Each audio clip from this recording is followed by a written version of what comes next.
A newlywed wife said to her husband when he returned from work, "I have great news for you. Pretty soon we're going to be 3 in this house instead of 2. And her husband ran to her with a smile on his face and delight in his eyes, and he was glowing with happiness and kissing his wife over and over when she said, "I'm so glad you feel this way. My mother will be moving in the morning." Don't. Communication can be a very fickle thing. On the surface, communication seems like it should make sense. This should be fairly simple. I express something to you, and you acknowledge it, and then you express something back to me. You reply appropriately. I ask you a question, you give me an answer. I say hello, you say hello back. I say that I'm thinking about doing another discussion series, and you run screaming for the door. It makes sense, right? Now, reality is that communication is complicated and difficult. And I'm amazed that we as people get as much accomplished as we do. You might ask me something, but I might not hear you, or I might not hear you correctly. Just ask Sarah. That's usually what happens most of the time in our house. But even if, say you do ask me something and I do hear you, but maybe I take it in a different way than you intended. The Amelia Bedelia books, if you're familiar with those books, they're pretty old. They're a good example of this. They have a newer version of it too. But she's asked to draw the drapes in a book. And so she gets out a pad and she starts drawing the drapes instead of closing them. And so on.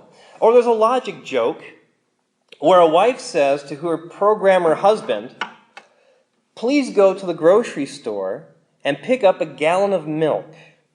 If they have bread on sale, get 6.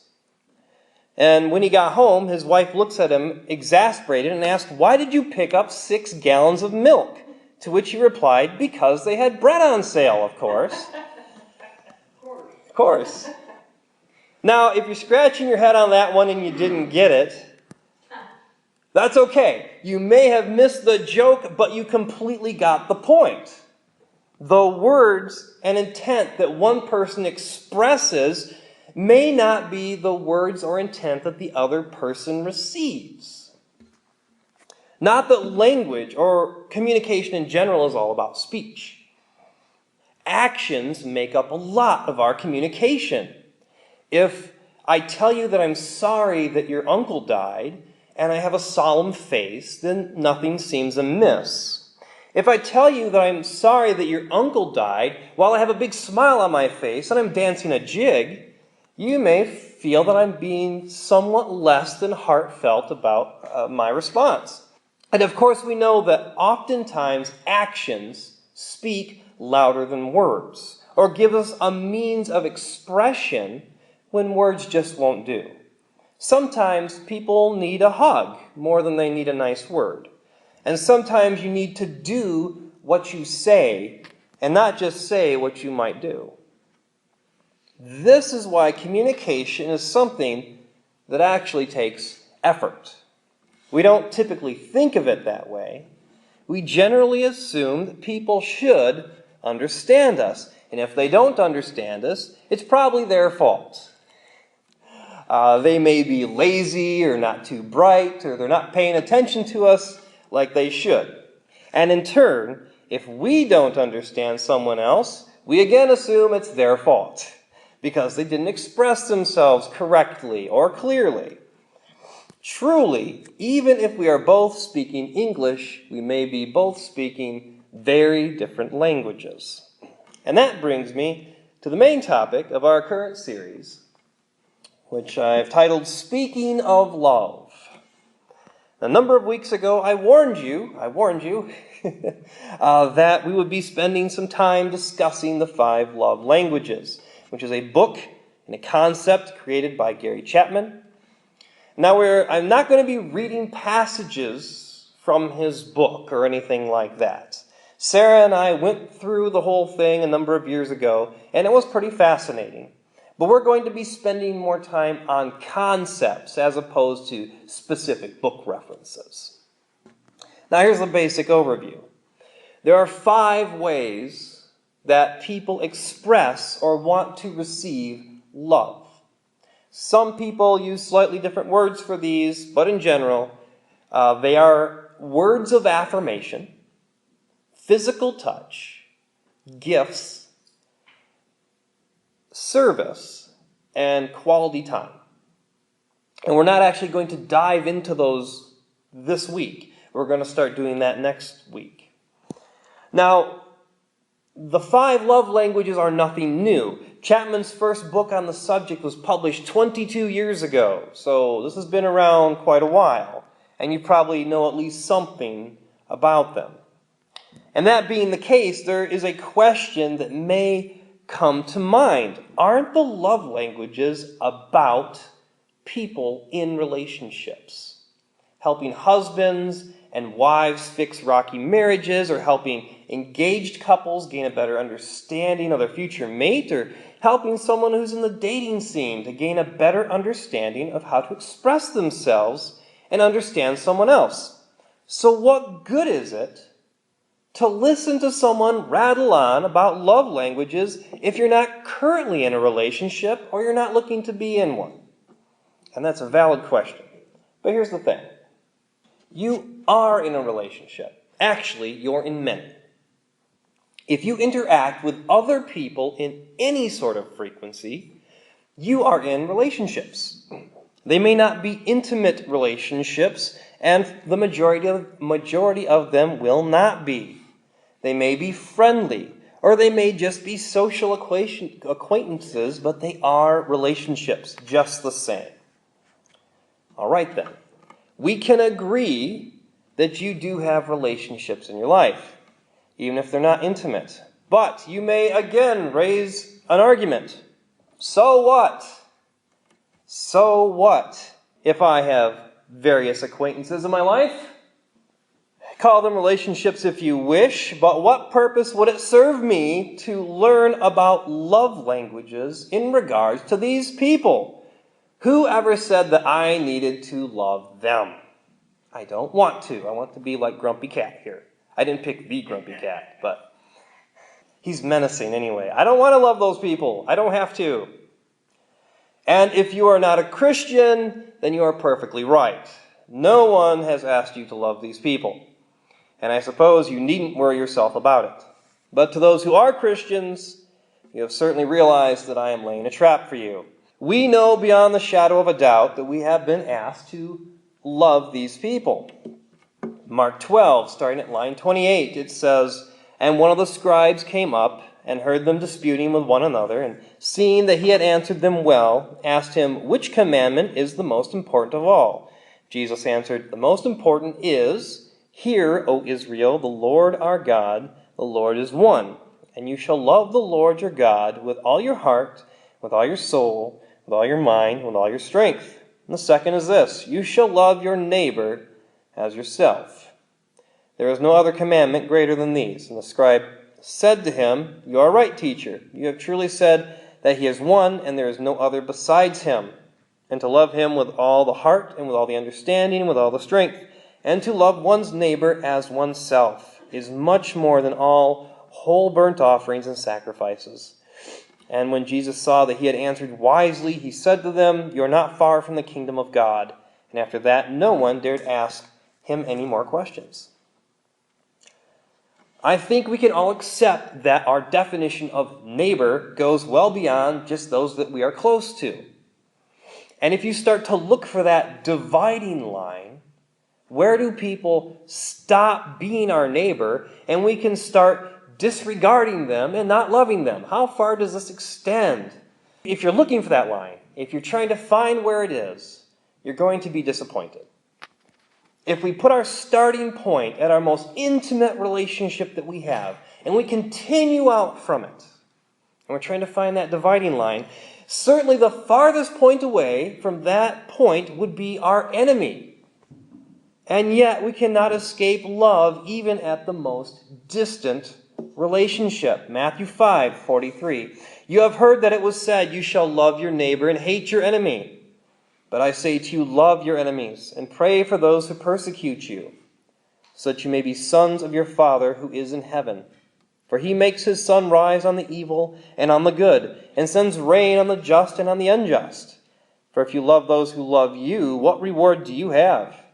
Do not even the tax collectors do the same? And if you only greet your brothers, what more are you doing than others? Do not even the Gentiles do the same? You therefore must be perfect, as your heavenly Father is perfect. So there is no escape for the Christian. Whether you're dealing with your closest ally or your most treacherous enemy, love is your only option. Not that love means accepting or condoning what evil people do, or sitting idly by while they do it, and not attempting to stop them. But for the moment, those ideas are outside of our scope. Right now, I just want you to understand that Christians are called to love people. And not only to love them, but to love your neighbor as yourself. And this is the point where things often go wrong. Even if we are willing to actually love our neighbor, which is a momentous task in itself, we follow our directive too literally. And we treat other people in just the way that we want to be treated. And the results can be disappointing or even damaging and leave us a bit lost. Our issue, of course, is that we are trying to love them in the way that we want to be loved, which may not be the right way for them. Loving is a type of communication, just like communicating with speech. The intention one person is trying to convey may not be the intention the other person receives, or the word one person uses may have a different meaning to the other person. If you felt like having a fist fight with somebody in England, you go over to England and you get mad at somebody and want to fight them, and you tell them to put up their dukes, they will not have the slightest idea what you're talking about. They might think you're asking a question about their family tree or something like that. But put up your dukes does not mean anything in England. It's not a term that they use.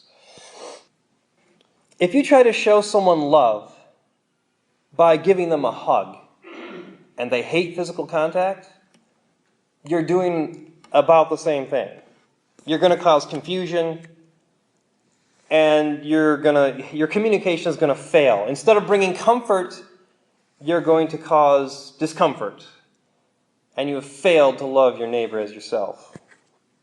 So we need to understand how to love people, and to help, we're going to spend a number of weeks discussing these love languages so we can truly try to love our neighbor in the right way, namely the way they want to be loved.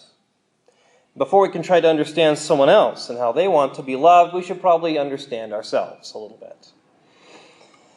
And this way, we'll understand our own strengths and our own weaknesses, and then we can possibly work on those weaknesses a little bit and help us to connect with others and the way they need to be loved.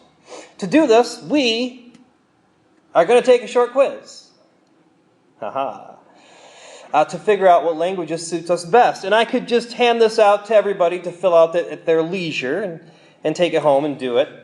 But I know how these things go. They'll get forgotten at home, or they may never get done at all. We have busy lives, and once we leave the church door, it's quite easy to put church things on the back burner and move on with our own way. So, with that being the natural human tendency, we're going to do the quiz right here and right now with each other. Ta-da! So, I'm going to hand these things out. Pencils for everyone. We're going to go through all these questions together. Make sure that we go through it. Set. So the first page just has a description of some things. The second page starts the questions. You've got the sheet in front of you. It's going to ask a bunch of questions. Understand that everybody has each kind of love language. Okay, it's there a little bit. So you're going to come to questions that you're going to think, well, I like both of those. And you're going to probably come to a lot of those questions. That's all right. Just pick the one that makes the most sense to you. And I'm going to just start reading through these. You guys maybe, go on your own speed. But number 1, I like to receive notes of affirmation. I like to be hugged. So, number 2, I like to spend one-on-one time with a person who is special to me. I like to be with those people. Or I feel loved when someone gives practical help to me. Number 3, I like it when people give me gifts. Or I like leisurely visits with friends and loved ones. I like gifts or I like visits. Number 4, I feel loved when people do things to help me. Or I feel loved when people touch me. When they do things for me or when they touch me. Number 5, I feel loved when someone I love or admire puts his or her arm around me. Or I feel loved when I receive a gift from someone I love or admire.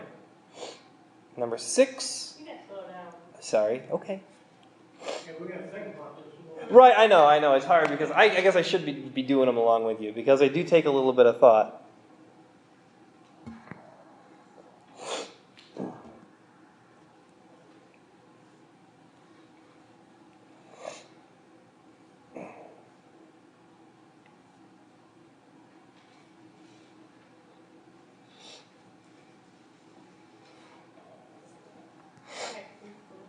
Number 6? Ready for number 6? Okay, number 6. I like to go places with friends and loved ones. I like to be with friends and loved ones while I go places. Or I like to high five or hold hands with people who are special to me. So I like going places with people, or I like high fiving and holding hands with people who are special to me. Number 7. Visible symbols of love, gifts, are very important to me. Or, I feel loved when people affirm me.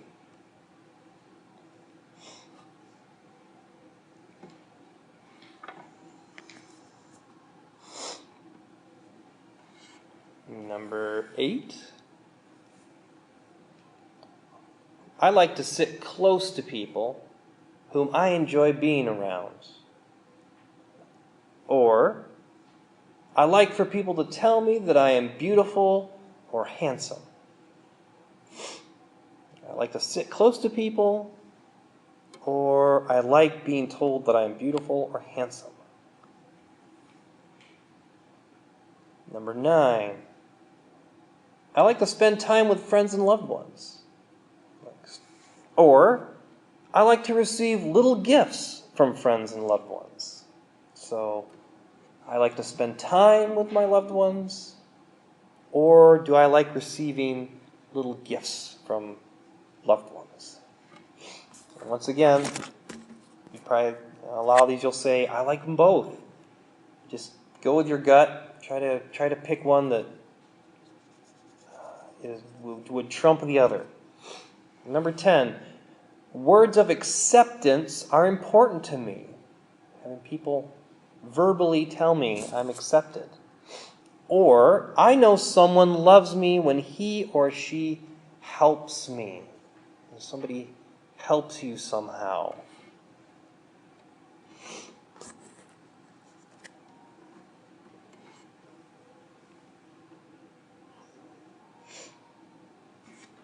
Number 11.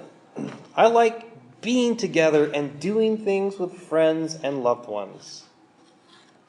Or, I like it when kind words are spoken to me.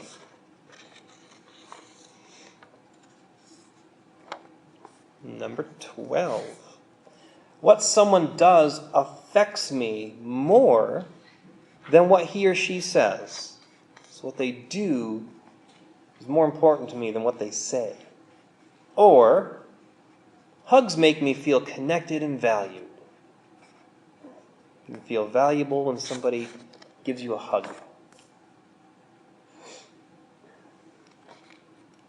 Number 13. I value praise and try to avoid criticism. I like being told when I'm doing good things. I don't like hearing when I'm not doing good things. Or, several small gifts mean more to me than one large gift. Lots of little gifts instead of one big gift. Number 14, I feel close to someone when we are talking or doing something together. We're together with somebody else. Or, I feel closer to friends and loved ones when they touch me often. So do you like talking and doing something with someone, or do you like when they touch you often?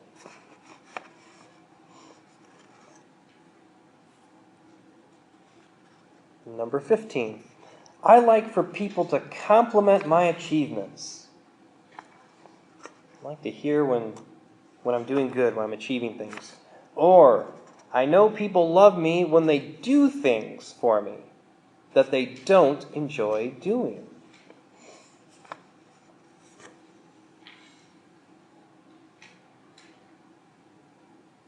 Number 16. I like to be touched as friends and loved ones walk by.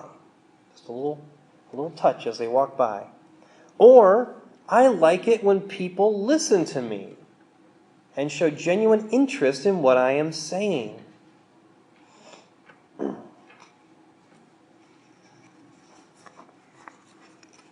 Number 17. I feel loved when friends and loved ones help me with jobs or projects. Or, I really enjoy receiving gifts from friends and loved ones. Do you like when they help with jobs and projects, or do you enjoy receiving the gifts from friends and loved ones? Number 18. I like for people to compliment my appearance. Or, I feel loved when people take time to understand my feelings. I like to compliment my appearance. I like to take time to understand my feelings. Again, I think that's a tough one myself, but go with your gut on that.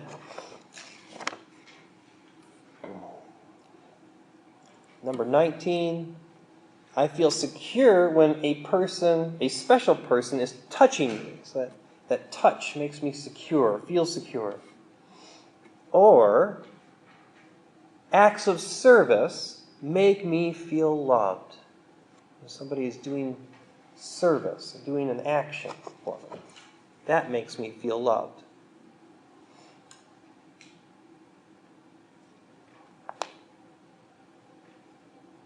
Number 20, I appreciate the many things that special people do for me. I appreciate things that people do for me. Or, I like receiving gifts that special people make for me.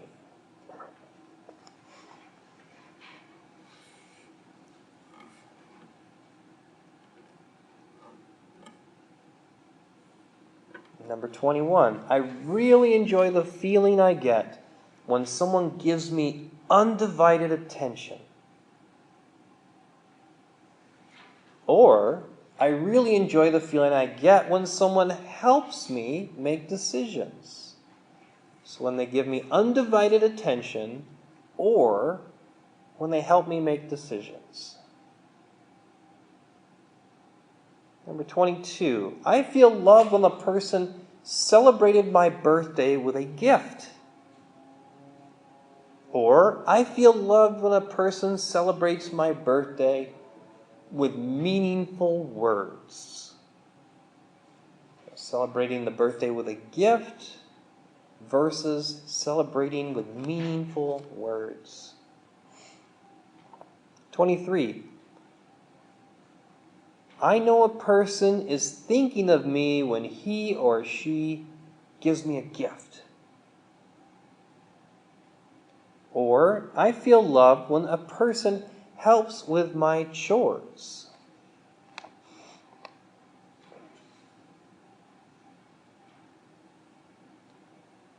"24.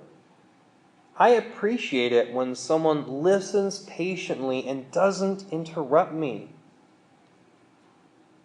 Or, I appreciate it when someone remembers special days with a gift. I appreciate it when someone listens patiently and doesn't interrupt, or when they give us, they remember special days and give a gift. 25. I like knowing loved ones are concerned enough to help with my daily tasks. Or, I enjoy extended trips with someone who is special to me.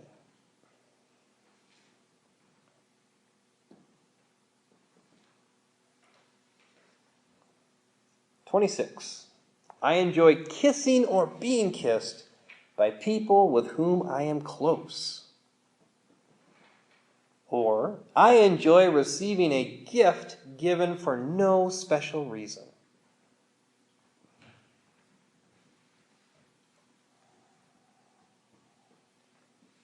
27. I like to be told that I'm appreciated. Or, I like for a person to look at me when we are talking. So I like to be told I'm appreciated, or I like someone to look at me when we are talking. 28. Gifts from a friend or loved one are always special to me. Or, I feel good when a friend or loved one touches me. 29. I feel loved when a person enthusiastically does some task I have requested. Or, I feel loved when I am told how much I am needed.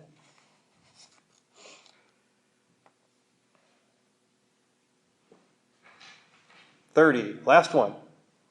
I need to be touched every day. Or, I need words of encouragement daily. So do you need touch every day, or do you need encouragement every day? And so now you go through and count up how many of each letter you have.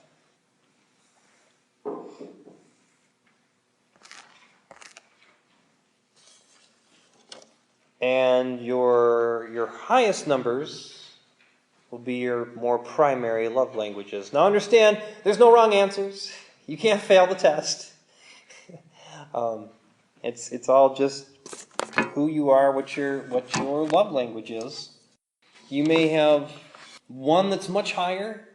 You may have two that are much higher, and the rest are way down there. You may have a bunch that are all clumped together. It's different for everybody. One thing to realize about the love languages, something that kind of gets lost, but love language is about how you want to receive love. So if your love language is words of affirmation, that's how you want to receive love. That's how you want to be loved. It may or may not be the way that you show love. Oftentimes it is because it's what you're most familiar with. That's how you like to be loved. That's how you show love. But it might not be. So what we're looking at right here, what's on your quiz, that's how you want to be loved. May or may not be how you show it. So what we're going to do is in 2 weeks, when we pick this back up, we're going to start talking about what these love languages mean, how they interact with each other, and things like that. We're probably going to spend 2 weeks on that. Then the week after that, so the third week probably, we're going to talk about it. We're going to take it a little bit farther. Discussing the love languages and how they interact, that's what most people do, all right? When you do studies on this, that's as far as they go. We're going to take it way farther. So that third week, we're going to talk about the dark side of love languages. Ooh, cue the Darth Vader music and sounds, right? We're going to talk about the dark side of love languages.